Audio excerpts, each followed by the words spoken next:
I don't usually talk about my family. Not because I'm shy, but because it hurts. But this week, something snapped. And now, I can't keep it in anymore. I'm Riley.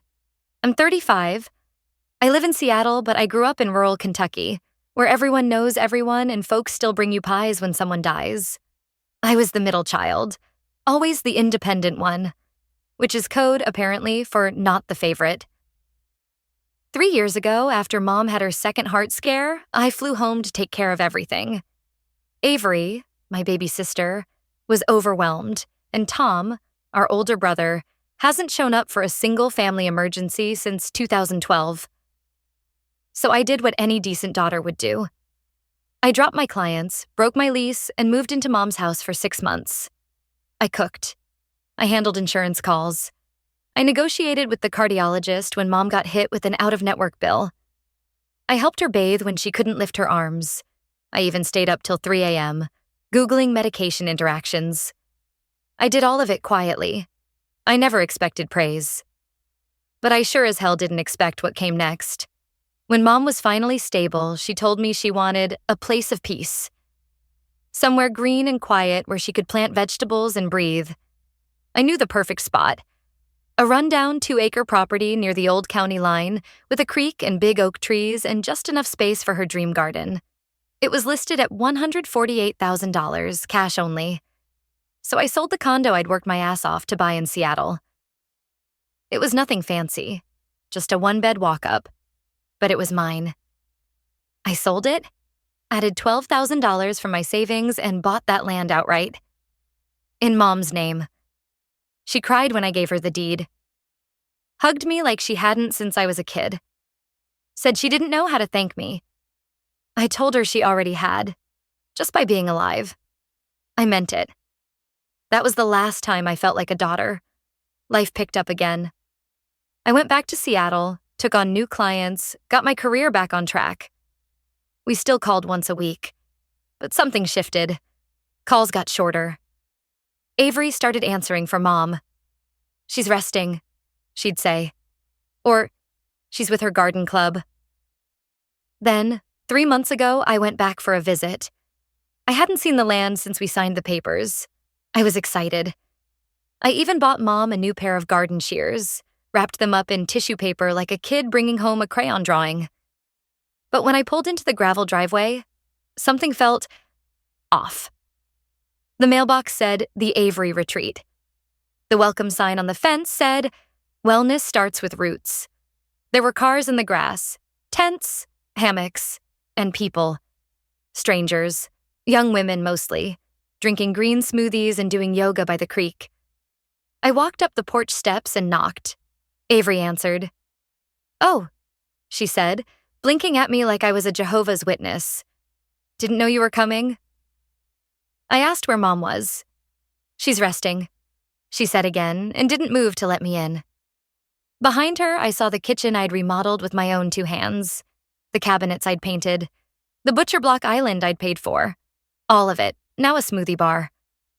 I asked what the hell was going on. Avery smiled and said, like it was the most obvious thing in the world. Mom gave me the property, said I had vision. I stood there on the porch of the home I bought while my little sister explained that it was now a women's healing retreat, that she'd taken out a small business loan to rebrand the house and turn the backyard into what she called a sacred space for female growth. I didn't cry. I didn't scream. I just handed her the garden shears, still in the tissue paper, and walked back to my rental car.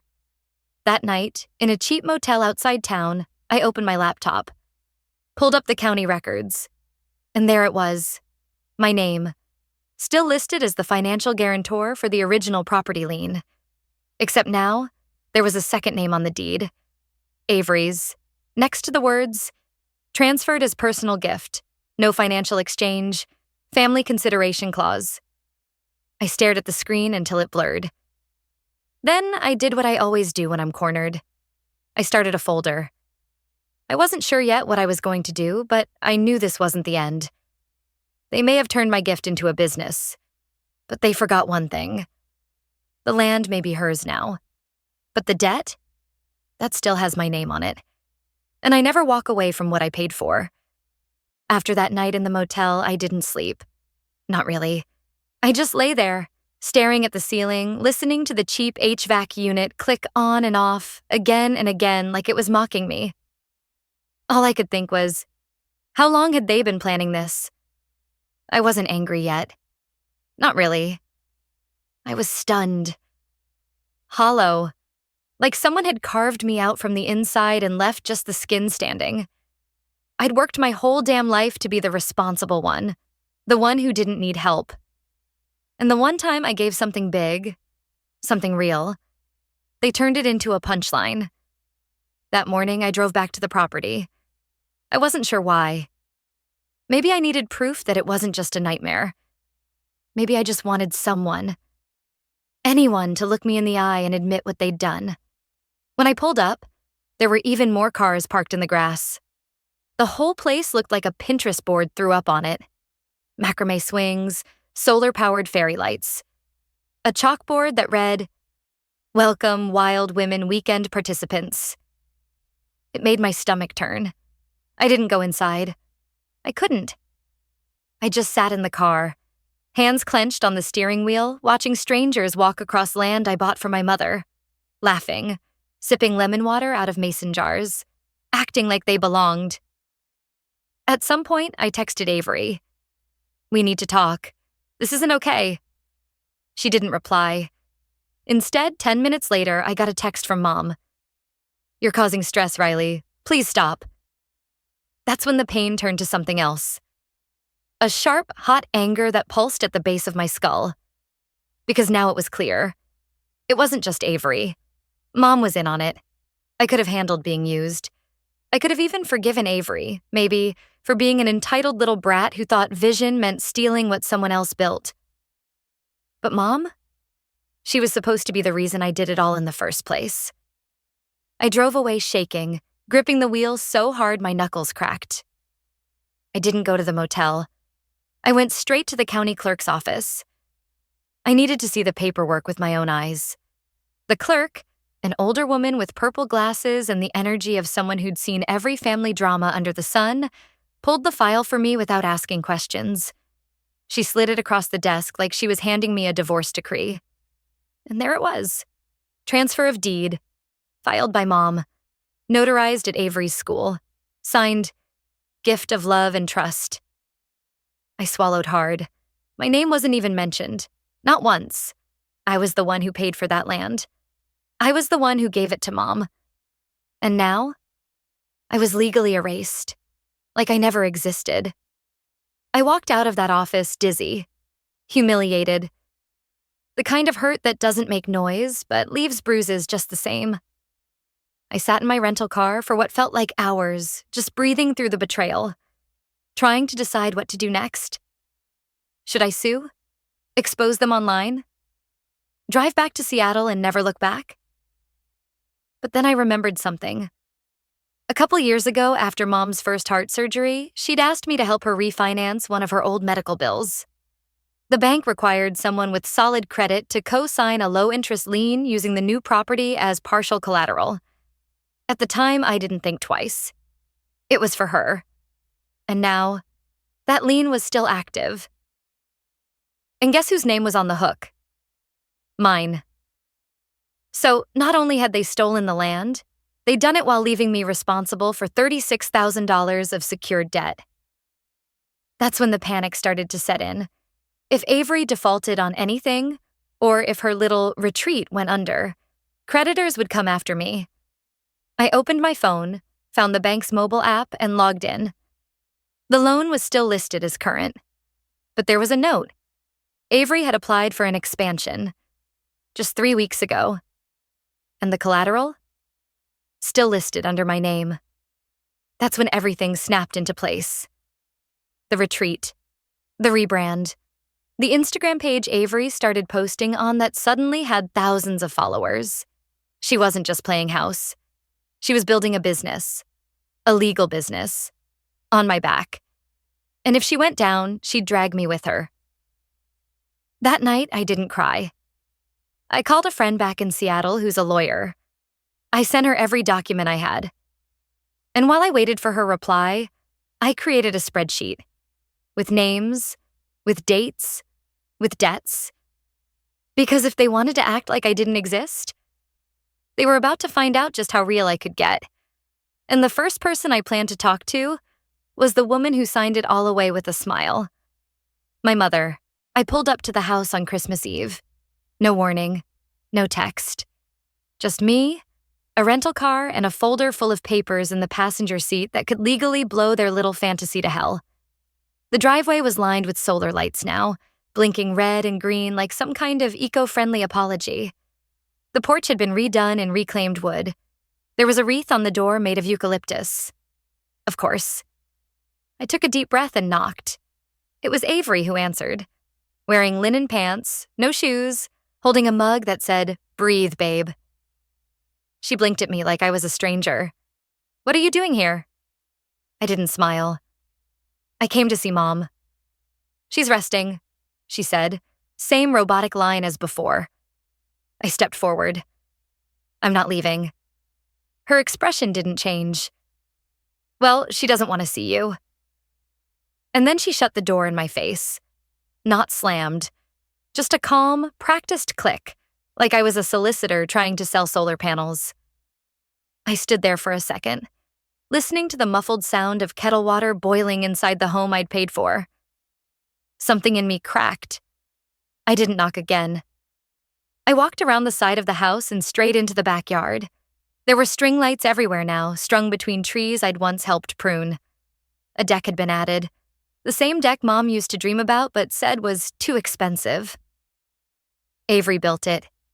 With my money. I stood there a long time. Then the door slid open behind me. Mom. She was thinner than I remembered, gray roots showing beneath the box dye. She was wearing the shawl I sent her last winter, the one she never thanked me for. She didn't speak right away, just looked at me, like I was a ghost that had wandered in from a storm. "You shouldn't have come," she said softly. "I'm still paying off the lien," I said. "And you gave away the property I bought with that loan." She looked down at her hands. "You've always had more than your sister. She's trying." I laughed. Not a funny laugh. The kind that burns your throat on the way out. I had to sell my condo for this. Do you even remember that? Do you remember what I gave up? Mom didn't look at me. "She's your baby," I continued. "You always made that clear. But I never thought you'd throw me under a bus to help her build a brand." "She's building something for women," Mom said, almost like it was rehearsed. "You don't understand that world." I stepped closer. "I understand business, I understand risk, and I understand liability." She flinched a little. I handed her the folder. "The loan's still under my name. Avery's expansion application didn't go through. You know why? Because the bank flagged it for a conflict. I still technically hold interest in the land." Her lips parted like she wanted to deny it. But she didn't. Inside the folder was everything. The county records, the loan documents, a copy of Avery's Instagram post offering investment opportunities. Illegal as hell, especially without full disclosure. Mom flipped through the pages slower now. Her hands trembled. "She didn't tell me," she said. Quiet. "Not about the loan." I nodded. "I believe that, but you still signed the property over. You did that part with both eyes open." She didn't answer. And then I said what I came to say. "I'm not suing. Yet. But you have a choice." I reached into my coat and pulled out a second envelope. This one sealed. "I've drafted a repayment agreement. Avery can keep the land, the branding, the smoothie bar, the yoga hammocks, whatever. But she has to pay back the principal and interest. Fully. Over 5 years. No delays, no skipped months." Mom looked at me like I was speaking another language. "And if she doesn't?" she asked. I shrugged. "Then the land reverts. I'll take possession. She'll have 60 days to vacate, and I'll turn this whole backyard spa retreat into a parking lot. I swear to God, Mom." Silence. Then, from behind the sliding door, Avery's voice clear as day. She won't do it. We both turned. Avery was standing there, arms crossed, smiling. Go ahead, Riley, she said. Drag us through court. Sue your own mother. You think that'll play well in court? You're already the selfish one. You left, remember? You were never here. I stepped closer, locking eyes with her. That's what you think? I said. Then I reached into my bag one last time and pulled out a flash drive. I left, I said, but the security cameras didn't. Her smile vanished. I turned to Mom. Remember the outdoor cameras I paid to install after your first break-in? They've been recording every retreat you've hosted. Everyone. No permits, no insurance, no waivers. Mom's face drained of color. You think I'm bluffing? I asked quietly. I handed her the flash drive. Watch the June footage, and then ask yourself if the county inspector would be as forgiving as I've been. I drove back to Seattle the next morning, the flash drive still burning a hole in my coat pocket. Neither of them said a word when I left. Not Avery, not Mom. I didn't need them to. I'd seen their faces, and that was enough. The whole ride back, I played the last few days over in my head like a film reel. Every smug smile, every closed door, every time my own mother looked right past me like I was a stranger. But I didn't cry this time. I didn't spiral. I got to work. Step 1, I called the county. The woman I spoke with in zoning was more helpful than I expected. Maybe because I didn't come in swinging. I just asked questions. Calm, professional. Like, does running a commercial wellness retreat without a permit or safety inspections violate code? Short answer, yes. Long answer, hell yes. She asked if I had documentation. I emailed her 3 clips from the security camera footage. One showed a group doing forest rebirth therapy barefoot on uneven ground near the creek. No railing, no supervision, no waiver in sight. Another had a woman faint during a breathwork session, and no one called EMS. Just essential oils and panicked clapping. I didn't tell the county who I was. Not yet. I didn't need to. By that afternoon, I got a follow-up email. We are opening an investigation into unpermitted commercial use of residential property. Thank you for your submission. That was step 1. Step 2? The loan. I called the bank and asked to review the account I co-signed. The loan officer, some guy named Todd who sounded like he still wore class rings, told me Avery had tried to apply for an increase in capital. I asked if she listed me as a co-applicant. He hesitated, then said, No, but since your name is on the original deed of trust, that triggered a manual review. It's flagged now. She can't access anything new until it's cleared. Perfect, I said. He chuckled, not realizing I wasn't joking. I asked him to send over a copy of the current balance and interest breakdown. He did. I forwarded it to Avery's business email with the subject line, Your invoice. Pay up. Still no reply. But then, 2 days later, a text came through. From Mom. Please don't destroy what your sister's built. You're better than this. I didn't reply, because for once I wasn't interested in being better. I was interested in being equal. Step 3, I hired a small business consultant. Her name was Tessa. She looked like someone who chewed glass for breakfast and smiled while doing it. I sent her everything. The deeds, the loan, the retreat branding, the videos, the fake testimonials Avery posted online claiming the place saved her marriage. Avery isn't even married. Tessa didn't blink. This isn't a wellness retreat, she said. It's a liability playground. Then she leaned forward. You really want to end it? I shook my head. No. I want to own it. 3 weeks later, I filed the paperwork to launch my own venture. A legitimate, state-registered business under a new LLC that, legally, still controlled part of the property thanks to my lien share. Name? Second Daughter Holdings. Petty?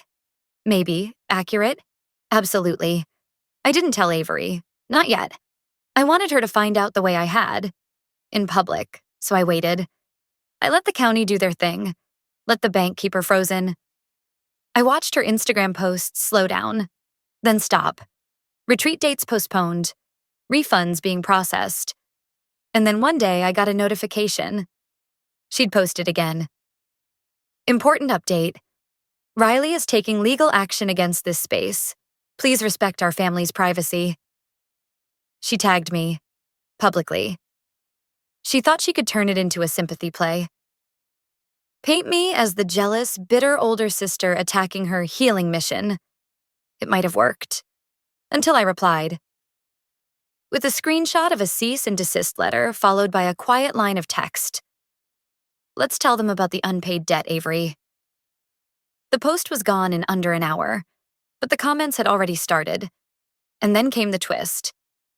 That night, while I was brushing my teeth, I got an email from a name I hadn't seen in years. Tom, my brother, the one who vanished, moved to Texas, cut ties with everyone. Subject line, you're not the only one she stole from. When I saw Tom's name in my inbox, I thought it was a mistake. The man hadn't spoken to any of us in nearly a decade. No holidays, no funerals, no birthdays, just vanished. But the message was real. She forged my name on a joint inheritance claim in 17. I never reported it. I was too tired. But I kept the paperwork. You want to take her down? I'm in. I just stared at the screen, shaking. Because of course she did. Of course Avery had been pulling strings behind the scenes long before my property ever came into the picture. She was good at it. The golden child who always cried first and apologized last, if ever. I called Tom the next morning. He didn't say much. His voice was gravelly, older than I remembered. But he confirmed everything. Avery had filed a request to cash out a savings bond from our grandfather's estate that was supposed to go to both of them equally. She used a fake email, faked his consent, and cashed it. $12,000. I let it go, Tom said. But seeing what she did to you, I shouldn't have. That was all I needed.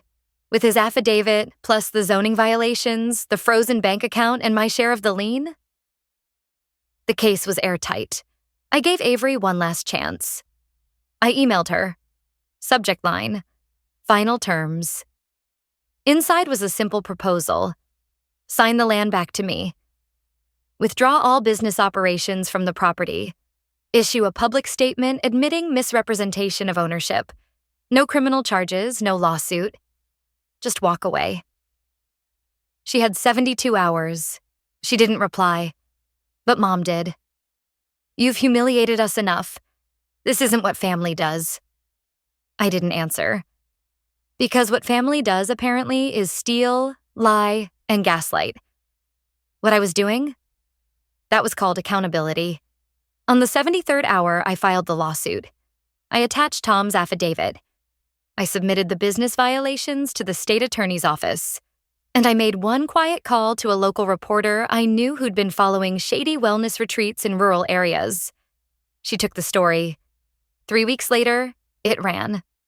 Front page of the local weekend edition. Sisterhood or scam.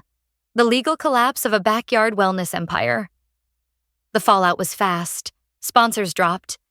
Avery's social media went dark. The county issued a cease and desist.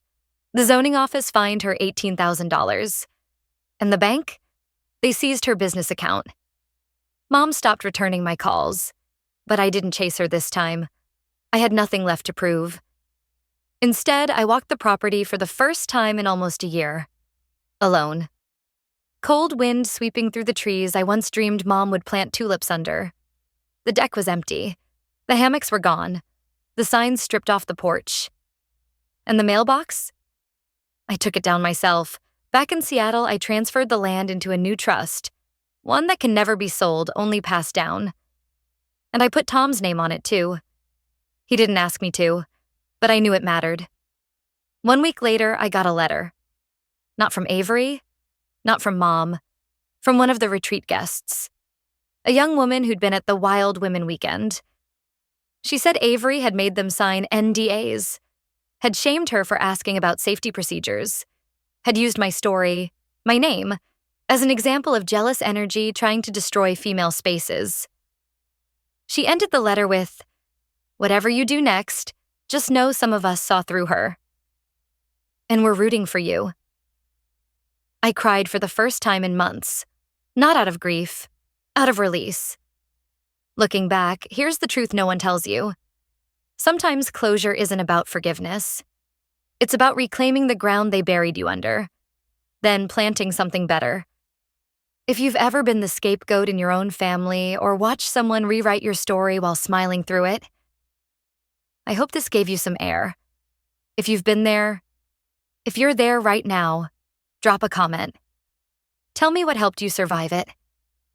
Maybe we figure it out together. And if my story felt a little too familiar, maybe stick around.